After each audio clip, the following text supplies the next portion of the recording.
This is electric, which is nice. There's two buttons, one for up and down, and then the other one's just a light for at night if you're loading or something like that. Your propane tanks are located right here. To access them, you just lift this cover off, and then there's two propane tanks. There's an arrow in there that points one way or the other. Just make sure it's pointed at whatever tank you're going to be using and your tank's open. Don't point it upwards or anything like that. It's not going to run both tanks at the same time, and that'll actually stop the flow of propane, so make sure it's pointed at one or the other. Just in case you need it, hopefully you don't, the battery is located right here behind the tanks. Also, there's a lot of storage in this guy. It's just right here. You open this up, and there's a giant storage compartment. This is where you're going to find most of your gear, your power cord, your sewer hose, the hand crank for lowering the jacks. There are 4 jacks. They're on each corner of the RV. All you do is you put the little jack handle on there, and you screw it down. It's just manual. It just goes down. They just stabilize the RV. They don't level it. They don't do anything like that. It's just to make it more level. This has a large awning. Just make sure the awning is just for shade. It's not for weather, like rain. It's not for cover or anything like that. If it's windy or stormy at all, make sure it's closed. These are pretty expensive, so just make sure it's closed. We recommend if you're not sitting underneath it, just have it closed. The stairs are actually located inside the RV. To access them, you just open the door. There's a handle right here.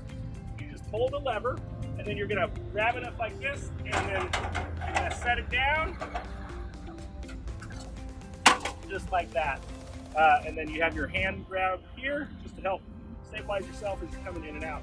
Sometimes you might park on uneven ground. The legs on this are adjustable. There's a little pin on each leg. You just literally pull the pin, and then you can adjust this leg in or out just to make sure it's level. Because if it's not level, this right here might sit up too high, and then when you go to shut the door, it won't shut because it hits it. So just make sure this is flush right here, and everything's level, and then you can go ahead and operate the door.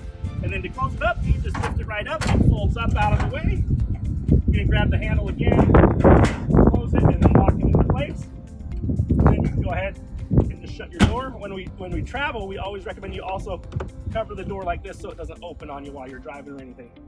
There is an exhaust vent right here for the heater. This can get extremely warm, so don't put any tents or any gear next to this, or don't let your kids touch it, that kind of thing.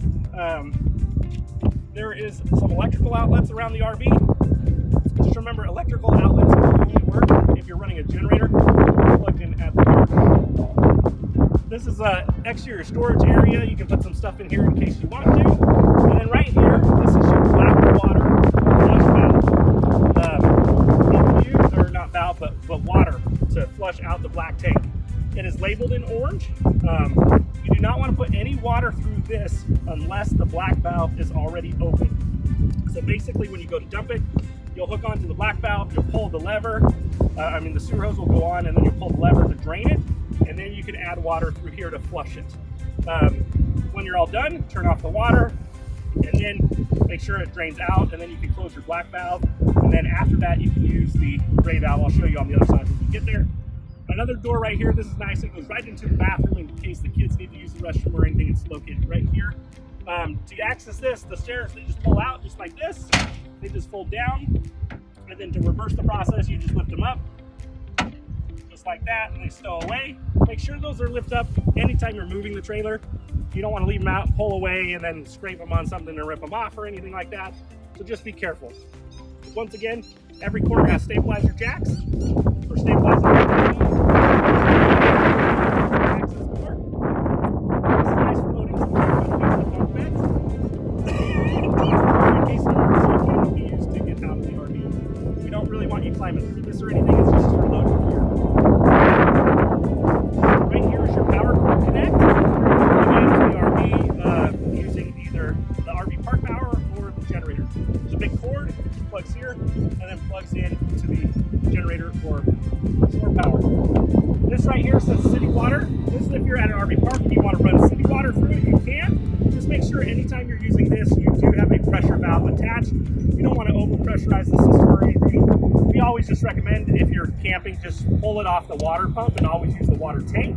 But some people do like to use city water. And if you want to, just make sure you have those valves, the pressure valve. Some more storage in here, and then you have a large slide out. Just remember, it comes out about 4 feet. You don't want to catch it on a tree or anything like that. So we always recommend you have a spotter. Same thing, you're always supposed to be at least 15 feet away from trees on each side of the RV. You don't want anything to fall up there and then they can't close the slide out because there's a branch in the way or something. And then we were talking about the dump on the other side. I'm going to show that to you now. There's 2 pull levers. There's a black handle and a gray handle. The black handle is for the sewer, and then the gray handle is for like the shower water. Just like we talked about, make sure you pull that lever first. You can run some water through it to flush it out, turn off the water, let it drain, then close the black valve. And then when you're done with that, you can pull the gray valve, and that kind of washes out your sewer hose. Up here, there is water storage on this. It holds, I think, about 50 gallons. Just make sure when you fill it, you don't overfill the tank. And then to fill it, you just unscrew the cap right here. You're gonna put your garden hose in here. You're gonna fill it up.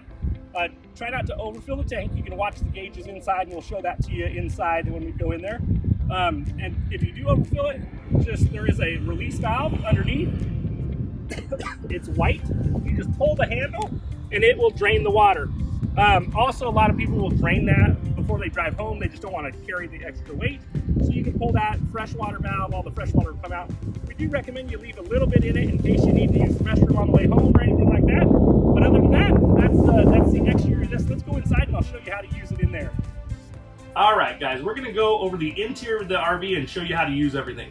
So right here is a panel. This is gonna operate the awning and also the slide out. Just remember, when you're sliding the unit, the slide out, make sure there's no trees or cars or anything in the way.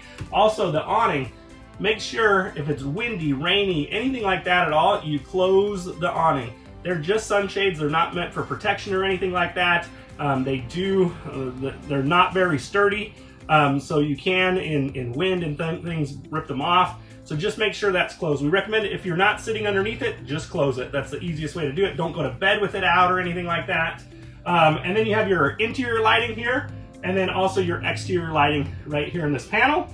We're going to talk about the television here. As you can see, there's a strap on the TV. This is for traveling, so the TV doesn't fall out or slide out or anything like that. Just make sure you latch it like this when you're traveling. Also, this has a cool little fireplace. It actually does put out some heat, which is nice. All the controls to it are right here. And then obviously you have a nice stereo system. So we're gonna go over the heating and cooling controls. It's just like your house. It's a thermostat right here. There's an on-off mode button right here. If you hold it down, it'll turn it on to like fan. You press it again, it'll go to air conditioner. And one more time, we'll take it to heat. And then one more time, turns it off. It has a temperature gauge. You just turn it on. It's really simple just to work just like your house. We're gonna go into the bedroom and show you a couple of cool features. First of all, there are some USB outlets on both sides of the bed. That's perfect for charging your cell phone or iPad or anything like that. Also, there's just a ton of storage in here, which is really nice. This RV has lots and lots of storage for traveling. We're gonna go over the couch and also the dinette area. So this couch and the dinette also convert into sleeping areas. This is really simple. You just remove the back covers, and then you literally just lift this up and pull it out, and it makes a bed. Really simple, really easy. And then the dinette, it's actually kind of in the sleeping configuration right now. You would just take the back cushion and put it right here, and then you have a bed area. And then to set up the table, there's just 2 poles. You just put the poles in and then raise the table and set it on it, and you have your dinette. All this can be done within 2 minutes. It's super easy. We're gonna go over the kitchen area. You have a microwave, you have a stovetop with 3 burners. One thing, just remember, any major appliance, the air conditioner, the microwave, all that stuff needs power, and lots of power. So that needs to be run off of a generator or plugged in at the park. So anytime you're using major appliances, generator or plugged in to get those going. That's the air conditioner and the microwave. The fridge is super simple, but some people do have some questions about how to operate it. To turn these on, all you do is open the door, and there's 2 buttons. There's an on-off switch and a gas auto switch. If you're boondocking, you want to be in the gas position. That's going to have this gas button pointed out. And then all you need to do is turn it on. These take about 5 to 6 hours to get cold. They freeze the freezer box first and then use the cold air from the freezer to cool the fridge. So your fridge won't even start getting cold until the freezer's frozen. If you're going to be going to an RV park or something, you can push the gas button in and now it's on auto mode. That means it's automatically going to select gas or electric. So when you get to the park and plug in, it'll convert automatically from the gas to the electric. And then if you unplug, it'll convert back to the gas. And then you just have the on-off button. Pretty simple. If you have another thing we'd like to tell you is just like your house, you're going to have some breakers and fuse area, like you have your breaker panel. The RV has the same thing. Right underneath the fridge is a breaker panel. Say you put a blow dryer in and then the blender or something, and it popped a breaker. All you do is reset it down here. Hopefully you don't need to worry about that or anything, but it's always good to know where that's at. We're going to talk about the beds. Right here, you have a ladder to climb up. Just remember this ladder, when you go to do the slide out, when it comes in and out, just make sure this is put away, stowed away. That way when the slide out comes in, it doesn't run into the ladder. And then when you guys are ready and it's out again, you just clip it on. Pretty simple. And these are great sleeping areas. They have some lights, a little shelf up there. This is just great for kids or even adults. These are big enough for adults to sleep on. And now we're going to go into the bathroom and take a look. We're going to talk about how to flush the toilet and a couple things with the toilet. Just make sure the only thing that goes down the toilet is RV toilet paper. No Clorox wipes, no wipes of any kind, no female feminine products, nothing like that. Just RV toilet paper. And then the flush valve for the toilet is actually a foot pedal. And you can take a look at that right at the bottom. So to flush, you just push that down and it will flush. We tell everybody to count to 5 when you flush. That way enough water gets into the system as well. And then right here is kind of your control panel.